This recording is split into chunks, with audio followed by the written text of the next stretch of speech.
So we're doing a mixture of 9.1 and 9.3 today, but it's mostly 9.3. I want to make it very clear to you that the particular model we are looking at, which, excuse me, you can find it in section 9.1 of your book. So this bit right here, you can see in your textbook in section 9.1 if you want to spend more time reading it. The key thing that I am bringing up is this differential equation, where P is the number of individuals in a population and T represents time, but there is no T in this differential equation, except for the fact that it's dt down there, but there isn't a T variable. So with population growth, this is the essential beginning of the most ideal model of population change. But it's so ideal that it's not even a realistic model.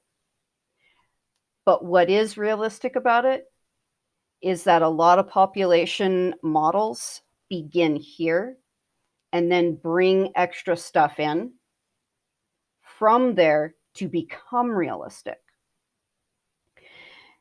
So population growth is on the AP exam. In the AB AP exam, they expect you to be familiar. It's like good in yeah. Why am I coughing?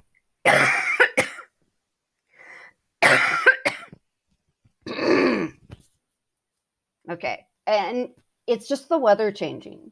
Cold. Kind of, yeah.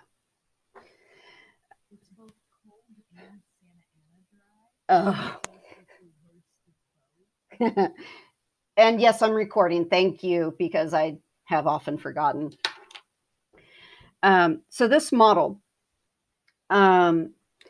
is on the AB exam. They expect you to know how to do the separate the integrals and integrate, which section 9.1 does not show you. And I'm going to just show you how to do it and the ins and outs of what they expect you to know and be aware of. So let's first of all talk about what this model is saying. It is saying that a population will grow at a rate proportional to the number of individuals in the population. If you take the time to think about that, if you have a particular sized population, naturally there should be a certain percentage of people who are dying of old age. Also, you have a certain percentage within that population of females of reproductive age. So if you're dealing with a population that doesn't have any kind of birth control, and then again also doesn't have any predators and no disease, ooh, an infinite amount of food and room to infinite space to move to other lands, then this model works. In other words, it's ideal so much that it doesn't work. But I want to repeat that this is the spark of some population. Yeah. This begins the other models of population growth. And it's interesting to see if there are some things in the textbook that I'm not going to get to on population growth that are interesting. It's interesting to see how you can bring some other things into this differential equation that make a lot of sense and create something that is actually decently real. And I'll talk about that near the end if we have time, because I've got to make sure to get through certain things. So that differential equation, and this is now moving into section 9.3. We are going to solve that differential equation based on an initial population being P naught, which basically means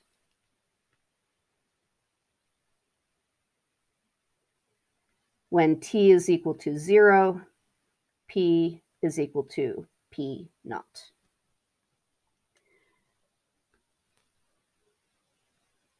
So dP dt equals the constant of proportionality, which is going to differ from one population to another, and depending on what time unit is used as well.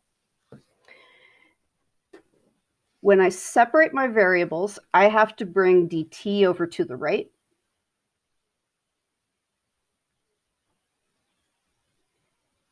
And do you see anything else that has to move?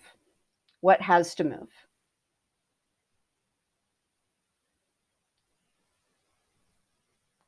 P. And how are you going to move it to the other side? Divide. Now, you can choose to divide with the k, but I'm going to show you near the end with an example a reason why if you have a constant multiple to that dependent variable over here, you really don't want to bring it over. It makes the integration more complicated. All right. This is now ready for integration. What is the integral of 1 over p dp?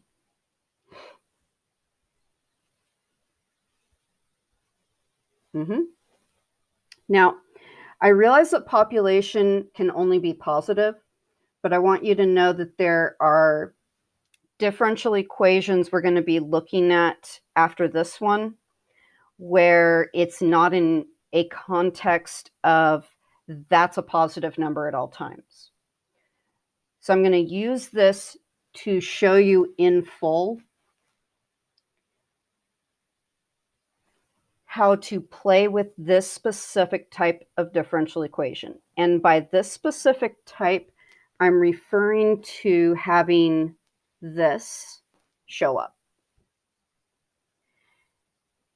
On the AP exam, I have found that approximately half of the AP exams have this type of integration in free response, which ends up being worth anywhere between 4 and 6 points of the 9 on its one problem. So with that said, understand that this is a big deal. What we learned yesterday, along with this specific type, two very important things, because almost every single year you have to solve a differential equation by separating the variables in your free response. And it's a big point situation. All right, now continuing on. What is the integral of k times dt?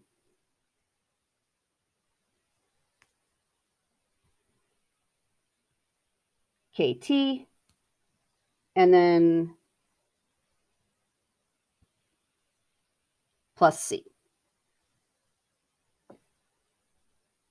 I'm not completely following what is said on chat.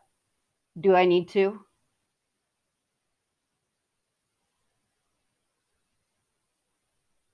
Ah, okay.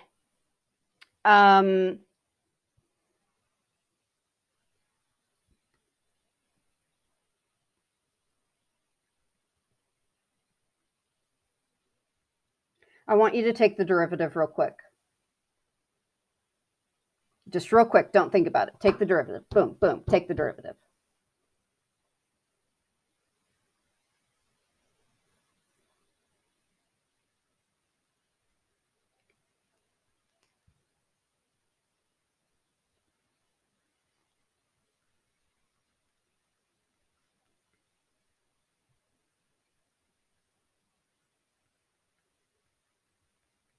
So I've got to product rule the thing.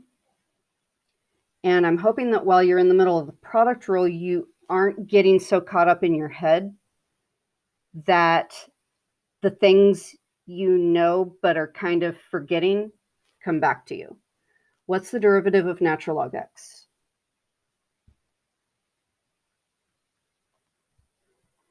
And if you don't practice taking derivatives, you lose these formulas and integration becomes a big pain. So I just wanted to throw that out there to make sure that you saw that this is the integration direction.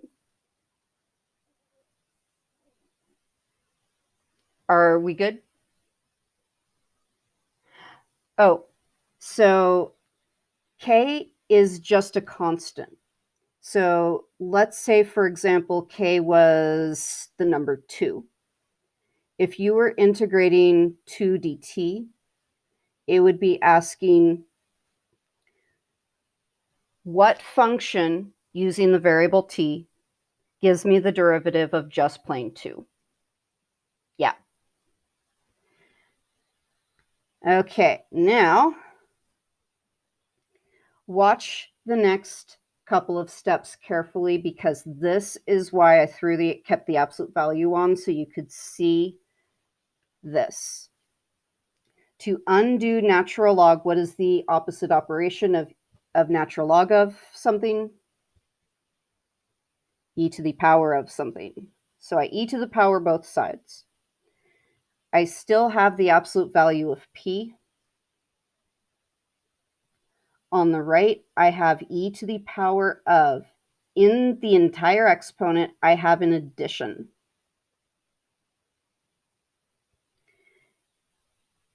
There is an exponent rule that you're very familiar with, but you're not used to using it in this direction. Here it goes.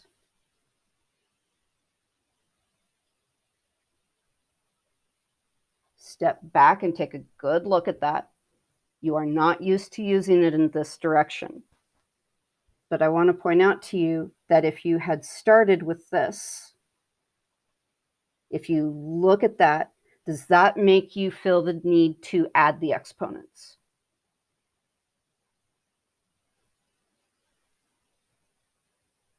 If you have exponential expressions and you've got the same base and they're multiplying, that's the exponent rule of add the exponents.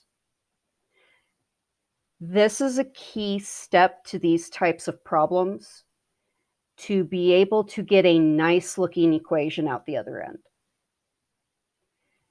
That is extremely important when multiple choice comes around. And while it's not absolutely necessary on a free response problem, you might end up with an equation that you then have to do something with. And if you don't recognize the equation, you're not going to be able to do it.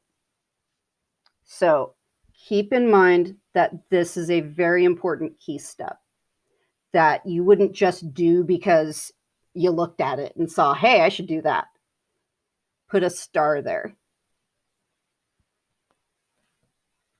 Or whatever it is that you put down that says, look at this again. Okay. Now, I am going to just swap the order of multiplication. And absolute value means either I have a positive p or a negative p, which I can then just throw it on the other side.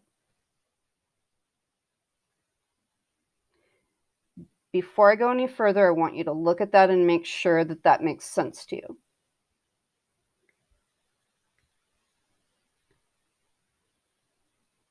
E to the C is for sure positive. But if P happens to be a negative number, then I need to multiply that positive number by a negative. If P is a positive number, then I didn't need the absolute values in the first place. But ultimately, what this turns into is, if C is an unknown constant, e to the C is an unknown constant. Now, e to the C is an unknown positive constant. If I bring the plus or minus sign and attach it to that unknown positive constant, I now have an unknown non-zero constant.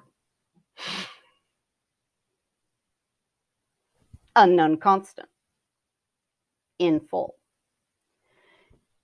You want to recognize that this can be replaced with a single letter to represent an unknown constant. And you can pick your letter. I could do a C sub number or a different letter. What would you like?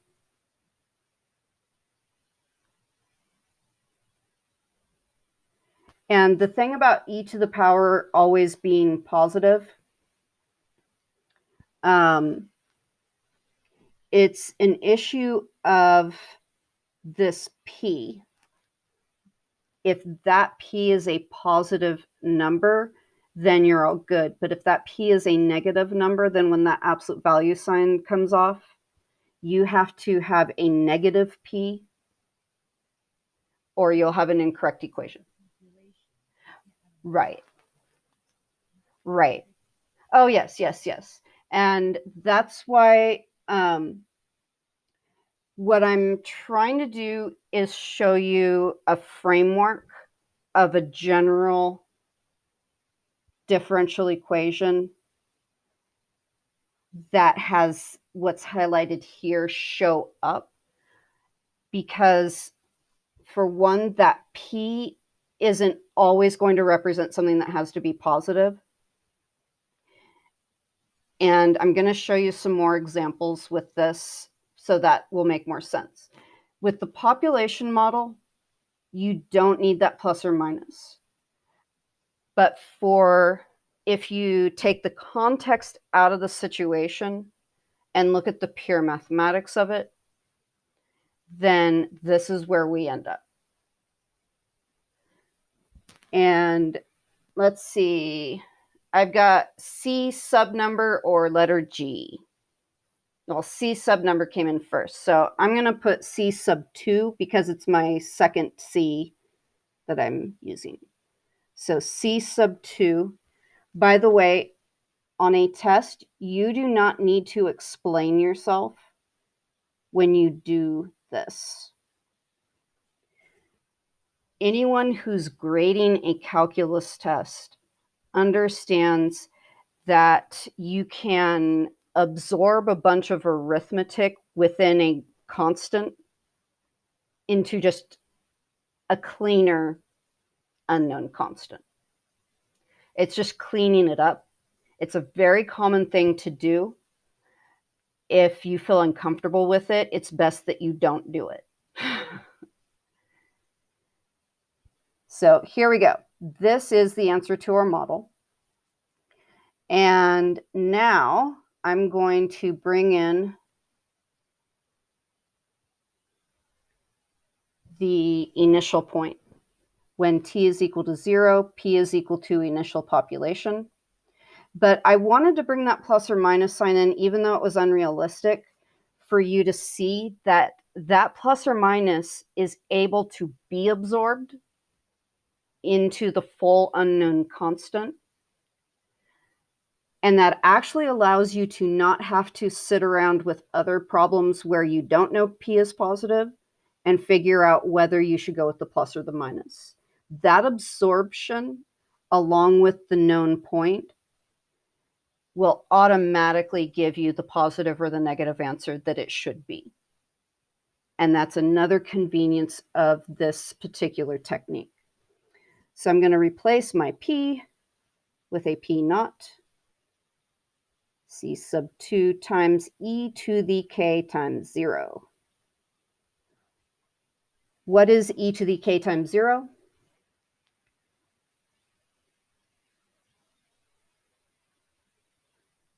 1.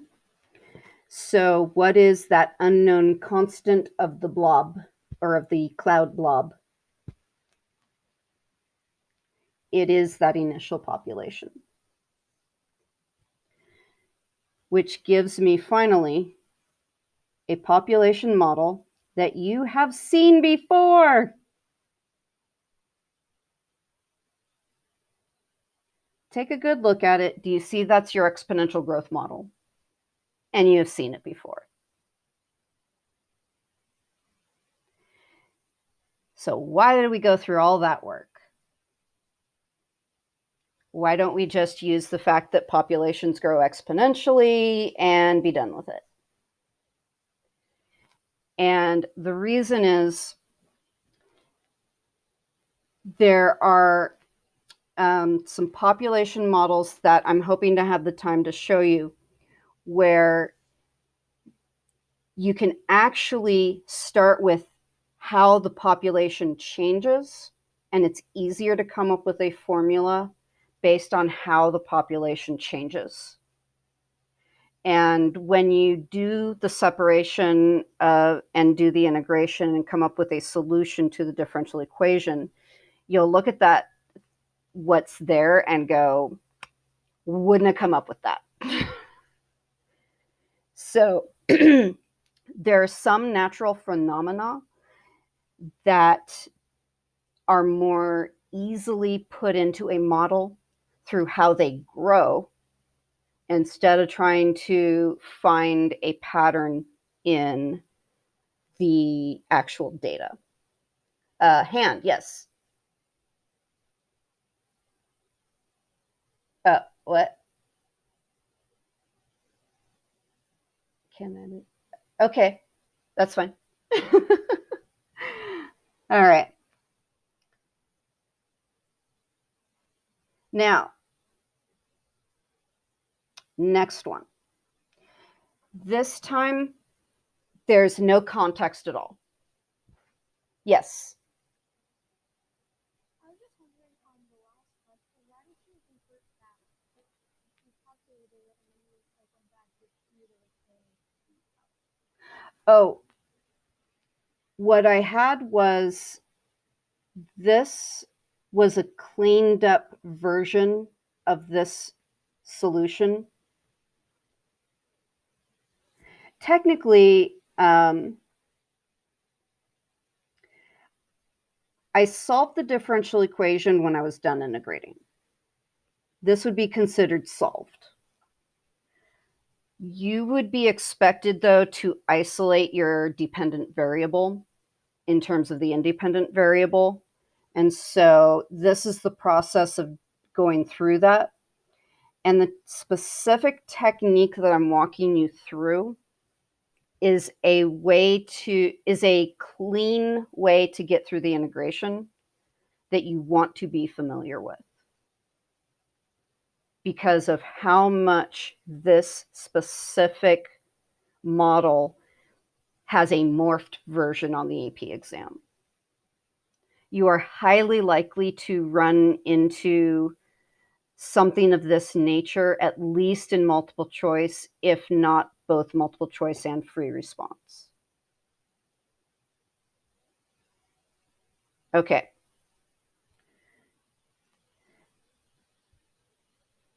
So let me, the AP test actually says in their big giant manual that they expect you to be familiar with what I just showed you. But they don't often tend to use that specifically. They slyly put in something a little bit different. So here we go. To solve this equation, we don't have an initial point, so we're going to be stuck with an unknown constant in the end. But I just want to show you what may show up for you. Y prime, they're expecting you to understand that y prime is dy dx because you see an x over there. Now, as I separate my variables, I multiply the dx over to the right, and then what else do I need to move?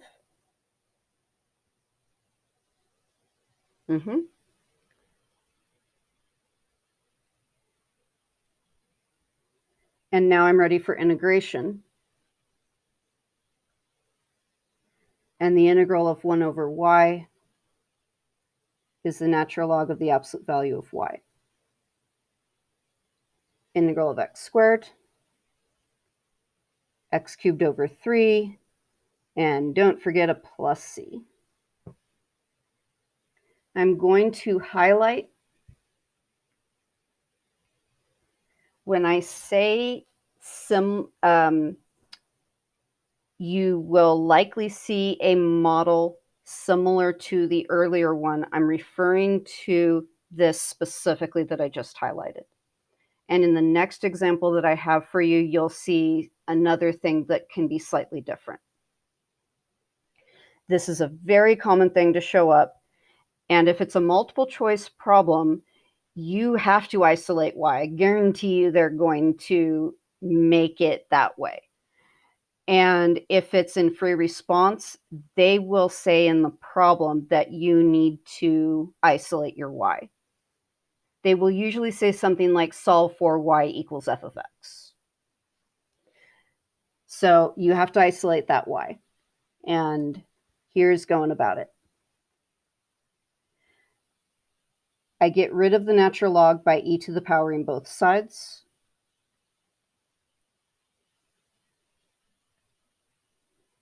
On the right side, I have in the exponent an addition. I am able to change that to a multiplication with the same base with the two items that are being added, the two terms, individually as exponents. What's very important is that you take a moment to look at this and then look at this.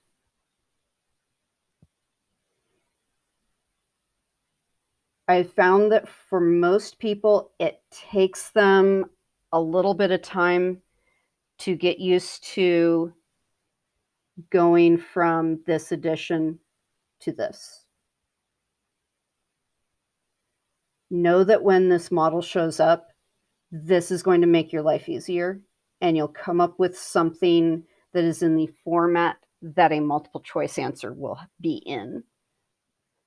So here we go. We're almost there. Without context, I don't know if y is representing positive or negative. So I'm going to throw a plus or minus sign on as I take the absolute value sign off. I'm going to change the order of multiplication so that this can absorb into one specific letter and clean up. And if you looked at the subnumber before, subnumbers are a little bit annoying at times, especially when you're cleaning up. So I'm just going to use a capital A.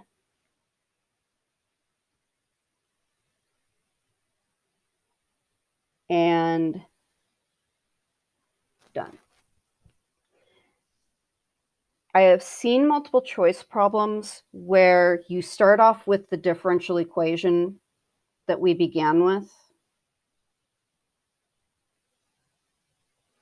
and then you have 5 equations, and it asks you which of the following could be a solution to this differential equation. And you will find that only one of them is in this specific format. And the more familiar you are with this way of going about solving for the y. It's more an issue about solving for the y than it is about the integration. But it's also about the idea of having an unknown constant due to integration get absorbed in through operations to that constant to clean up and be a tidier looking formula.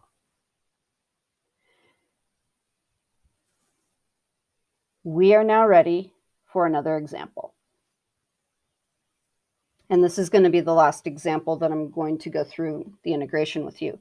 Before I show you, I'm going to warn you, there's context to this problem. I'm not going to bother you with the context, but I want to show you there is context. Okay? Before anyone goes, ah. Okay, so this is the context. I'm going to start you all the way down here, where I've got boxed in blue and red here, because that's what we need to be focusing on. You're not going to be asked, or at least you're not expected to understand the application of current. Yeah, that's an I. You're not expected to know this physics. So understand that when these show up in textbooks, they're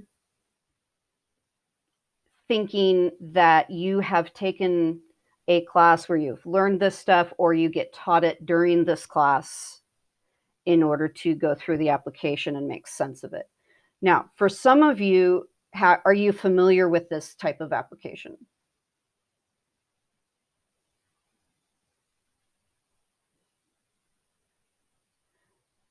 Okay, so I wanted to present this especially for those of you who have seen this application before, because you can make sense of this without me needing to go through and explain the fine details of what's in there. But I want you to know there's an application, and then I'm just going to focus on the math side with you. So here's the math side. And that's example 4 in, not in section 9.2, it's referring to section 9.2, but that's in section 9.3.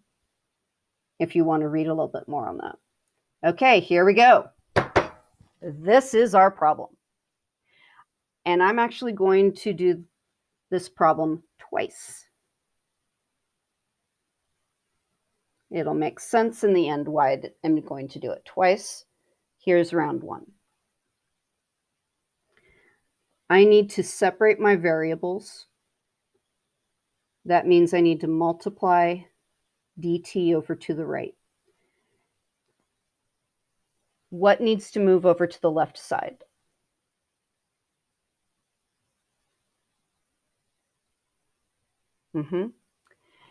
Now, I want to make sure you're clear. I has got to move over to the di, and you have to use proper algebra.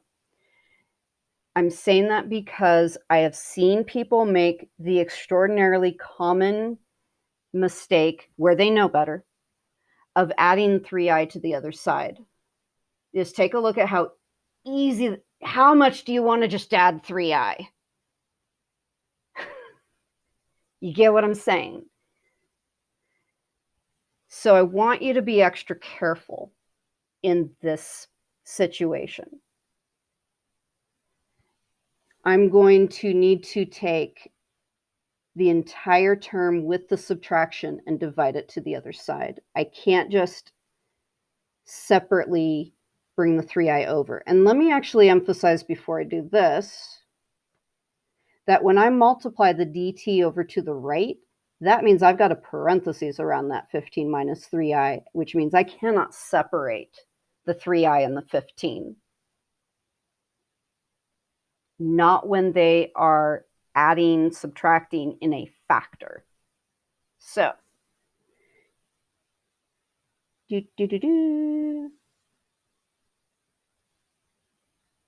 And dt is sad and alone, or maybe happy and alone. Look at the left side, and do you see what you're going to have to do? Anyone have the integration technique that is going to need to be used? Oh, you're differentiating or derintegrating. Yep. So what integration technique do I need to use? U sub.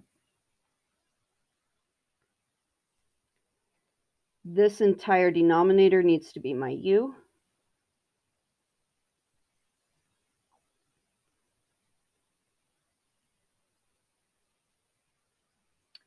And that means du di is -3, which means when I multiply di to the right and divide -3 to the left, my u substitution is ready, and the integral is 1 over u times -1/3 du. Then I integrate.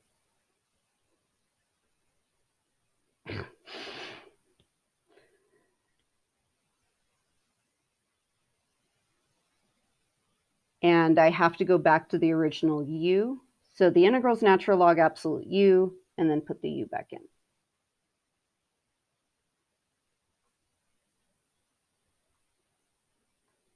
That's the integration of the left side.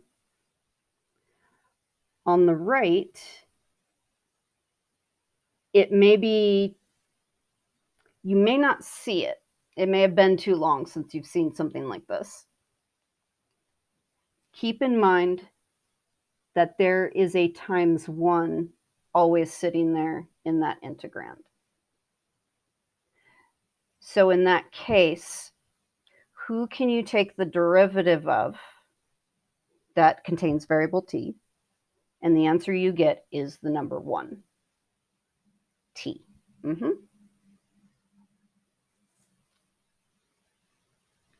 And then don't forget good old plus c. When I go about solving this equation for the letter capital I, do you see I've got a bit of work ahead? I cannot undo my logarithm at this point. I first need to multiply by -3.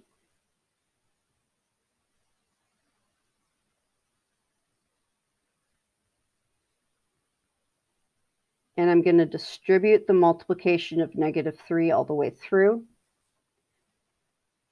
If you wanted to, you could have made this -3t plus c sub 2 or something. Because technically, if you don't know what c is, you don't know what -3 times c is. Now we're ready to exponentiate.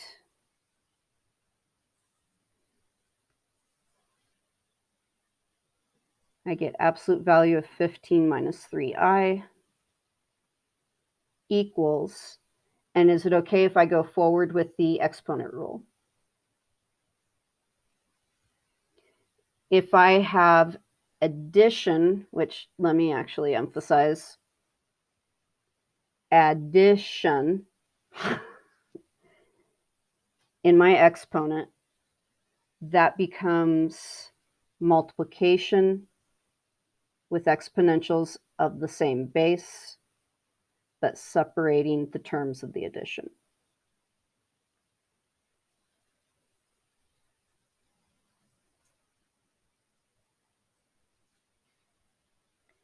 From here, I'm ready to take the absolute value sign off and replace that with a plus or minus. And I'm going to switch the order of multiplication for convenience so that I can more easily see that this can just absorb down to one unknown letter. I'm going to use a capital B this time.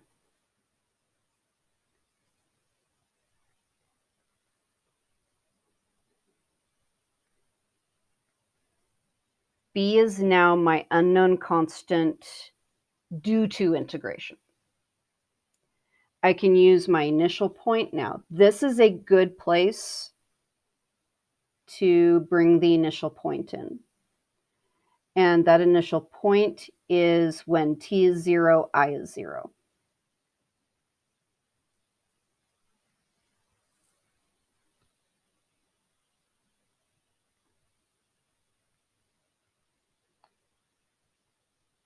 That's going to give me 15 minus 0 equals b times e to the 0. And as you look at this, you can see why this is the best place, the best time to plug in that unknown constant. You can much more easily see what it is. Now that I've figured out that that unknown constant is 15, I am almost done. And now I go back to where I plugged it in and replace the b with a 15. And the only thing left to do is isolate I. And if you look at where it is, you're down to that two-step equation that you've been doing since probably middle school. So I am going to subtract 15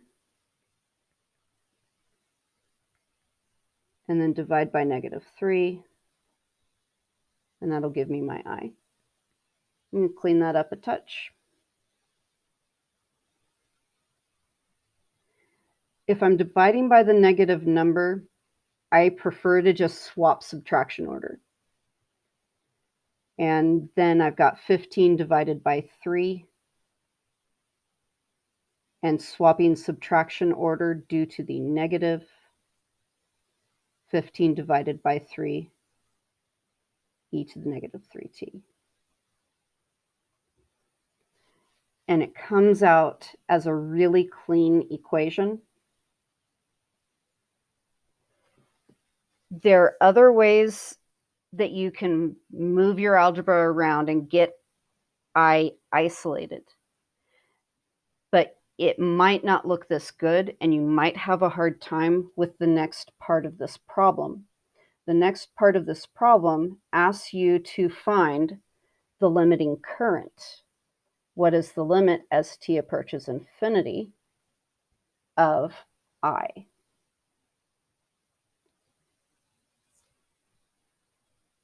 With the format that your solution equation is in, this isn't going to be too bad. We're looking at the limit as t approaches infinity of I. Let me circle that little thing right there.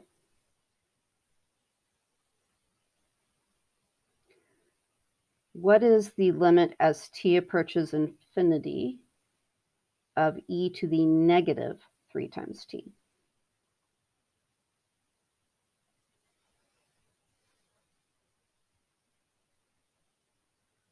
0. What does that mean the answer to the limit as t approaches infinity of I is? 5. And just for the sake of it, I'll put 5 minus 5 times 0, just to make sure everyone sees it. And you've got your answer. And I have seen something like this show up in an AP exam before. Now, I promised you I was going to do this two ways, because I want to show you how you can make your life easier. Are you ready to see what you can do to make your life easier in this situation. I'm going to go back to the very beginning. Oh dear. If everything's frozen, I am recording, and you can watch the recording later. You can try exiting and coming back. Darn Wi-Fi. Okay, I'm highlighting what I want you to look at. This problem will come out with far less annoying constants if you can factor a number out of that expression so that I is multiplied by positive 1.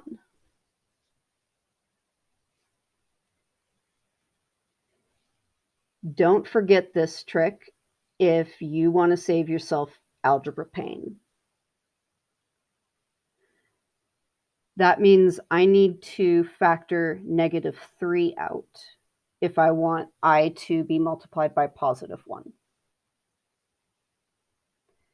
As I factor out the -3, this expression will be left with I minus 5.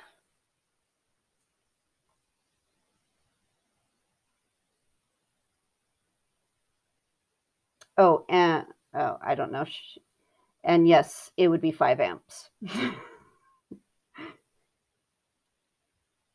Okay.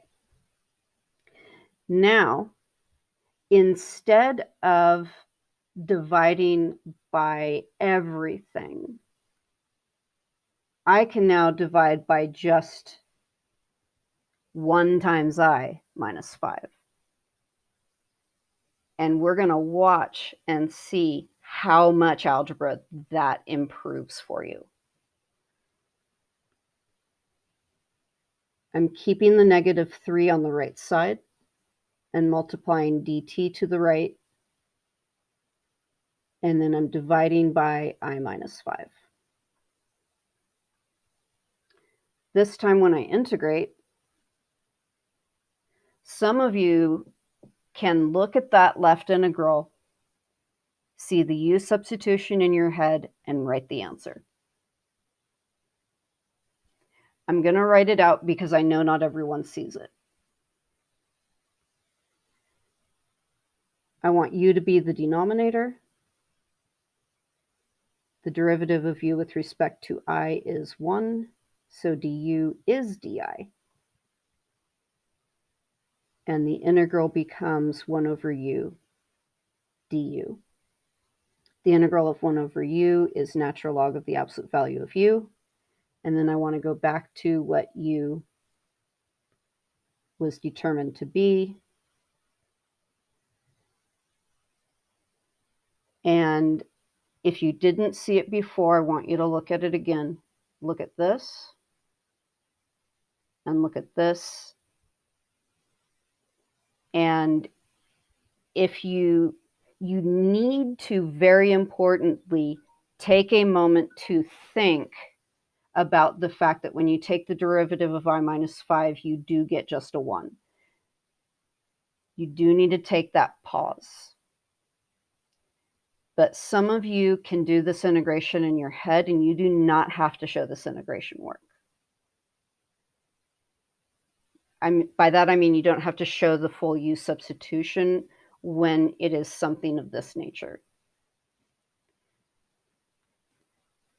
And then on the other side, I get -3t plus c. And I want to take a moment to look over at the other integrations u substitution. And do you see that it was a bit messier?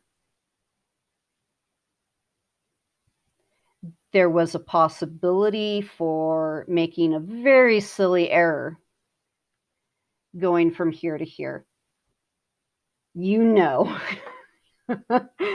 you've frustratingly done something silly before where that got messed up. So by making this factorization at the beginning, you save yourself some of the algebra mistakes that accidentally happen. It happens to all of us. Now I'm ready to e to the power both sides. Do you remember at this point, I wasn't ready. I had to first take that negative 1/3 over to the other side. I don't have to do that on this one. I can just go e to the power, absolute value of I minus 5 is equal to e to the negative 3t plus c. Then I'm going to take the absolute value sign off and leave a plus or minus sign. And I'm also going to use the exponent rule.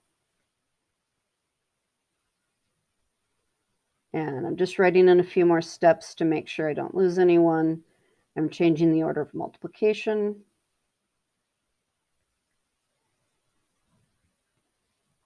And all of this becomes my big blob of an unknown constant. This right here, when you replace this with some letter, let's see, what letter should I use? I'll use a capital D this time. This is the moment where plugging in the initial solution is going to be the easiest. If you remember, it was the point 0, 0. When t is 0, I is 0. So I plug in 0 for I get negative 5. Plug in 0 for t, I get e to the 0 power, which is 1. D is negative 5. Waboom. I now have that I minus 5 is equal to negative 5 times e to the negative 3t. And now all I have left to do is add 5. Not a two-step, it's a one-step. I add 5 to the other side, and that gives me 5 minus 5e to the negative 3t.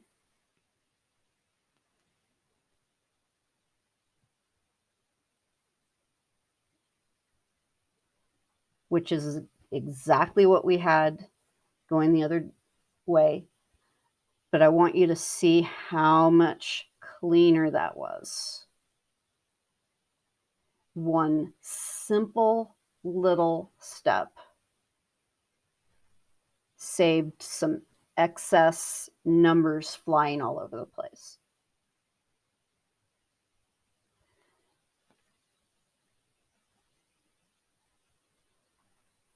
Keep that in mind when you run into problems like this. Now, our time is just about up. I didn't get a chance to talk to you about some of the other population models, but I will tell you that the AB AP test only works with this one model. The BC test brings in a second model, and I'm going to use a phrase that some of you are going to recognize. It brings in the one thing that we can never ignore with population: carrying capacity. There is no such thing as unlimited resources. That's the one. I mean, we could pretend that there are no predators and there's no war and no disease. We could try to overlook that.